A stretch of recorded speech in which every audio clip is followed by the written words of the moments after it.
Je m'appelle Géraldine, je suis née dans une famille chrétienne. J'ai grandi depuis très jeune dans un environnement chrétien, dans des églises. Et donc au fur et à mesure de ma vie, j'ai pas mal voyagé, j'ai été dans différents pays.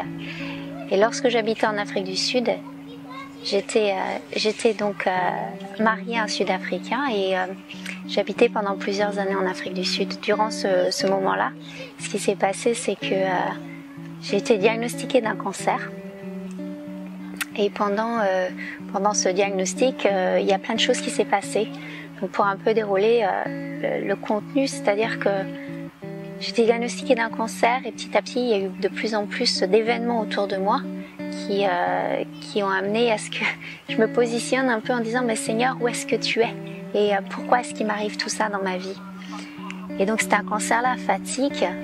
Et au cours de traitements, donc j'ai commencé des traitements chimiothérapie, etc.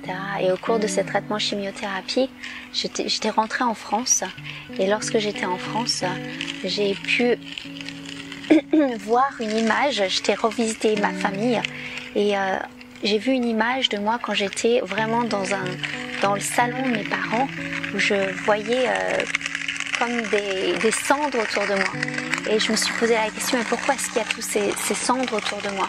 Et le Seigneur m'a vraiment dit, retourne en Afrique du Sud, va voir, retourne là-bas, retourne où tu habites. Alors que mes parents voulaient vraiment que je reste là parce que j'étais en train de me faire soigner également. Et donc je suis retournée en Afrique du Sud et mon mari qui devait être pilote, qui s'entraînait pour être pilote, en fait l'avion s'est crashé. Et à bord il y avait son beau-frère, il y avait également son beau-frère venait d'avoir 2 jumeaux. Et ce qui s'est passé, c'est que là, je me suis mis à hurler, je me rappelle ce jour-là, et j'ai dit, mais Seigneur, mais qu'est-ce qui se passe autour de moi ? Je venais de perdre également quelques mois plus tôt mon beau-père dans un accident de voiture. J'ai également perdu mon grand-père. Il se passait plein de choses assez, comme si on traverse vraiment une période de désert. Et je me suis tournée vers Dieu et j'ai vraiment demandé à Dieu, mais qu'est-ce que tu fais au milieu de tout ça ? Quel est ton plan pour ma vie même ? Parce que moi-même étant dans des situations un peu difficiles, puisque j'étais en train de recevoir la chimiothérapie et je comprenais pas pourquoi est-ce que c'était mon mari qui décédait alors que c'était moi-même qui était en traitement et qui avait été diagnostiquée d'un cancer.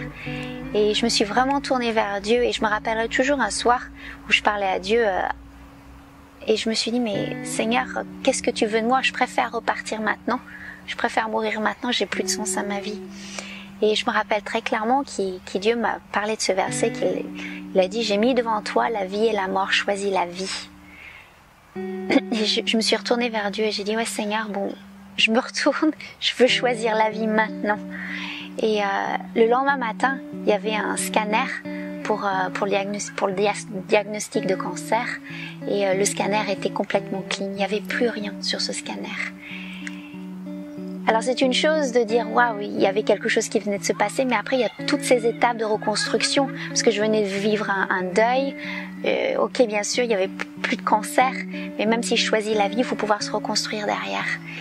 Et je me rappellerai toujours à un moment donné où j'étais vraiment dans la présence de Dieu, où j'étais avec Dieu et Dieu qui vient. Et j'ai eu cette image où Jésus est venu me rencontrer.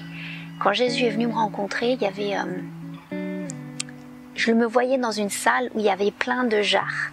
Et dans ces jarres, je voyais toutes les larmes des différentes personnes que Jésus avait gardées précieusement. Et qu'il avait vu les douleurs de différentes personnes. Et moi, je tenais ma propre jarre avec toutes les douleurs au travers de ces épreuves, au travers du cancer, au travers du décès de mon mari. Et Jésus me demandait, donne-moi cette jarre. Et c'était un vrai défi de dire ouais Seigneur, je veux te faire confiance et je veux te donner cette jarre. Je te la donne. Et c'était comme une discussion entre moi et Jésus. Et au moment où je l'ai fait, ça m'a pris du temps, mais au moment où je l'ai fait, il y a vraiment eu une paix vraiment profonde qui est venue s'installer. Et comme un fardeau, quelque chose de lourd qui pesait sur moi, qui s'est levé. Et je peux dire aujourd'hui que Dieu est fondamentalement bon. Quelles que soient les épreuves qu'on peut traverser, il nous aime à 100%. Et il y a rien qui peut enlever ça. Alors aujourd'hui, j'ai une fille et Et je dis souvent, mais je donnerai jamais un poison à ma fille pour qu'elle traverse ça, pour qu'elle apprenne une leçon, pour qu'elle apprenne quelque chose de la vie qui soit dur. Alors à combien de forte raison qui est bien plus grand, bien plus aimant que moi, ne ferait pas ça à ses propres enfants. Et les expériences de la vie ne vont pas définir qui je suis, ce qui s'est passé va pas définir qui je suis, quelle est ma destinée. Et j'ai vraiment la conviction qu'on est appelé à recevoir cet amour profond de Dieu. Cet amour que Dieu nous aime inconditionnellement, quel que soit ce qu'on a pu faire, quel que soit ce qui nous est arrivé, quels que soient les déserts qu'on traverse.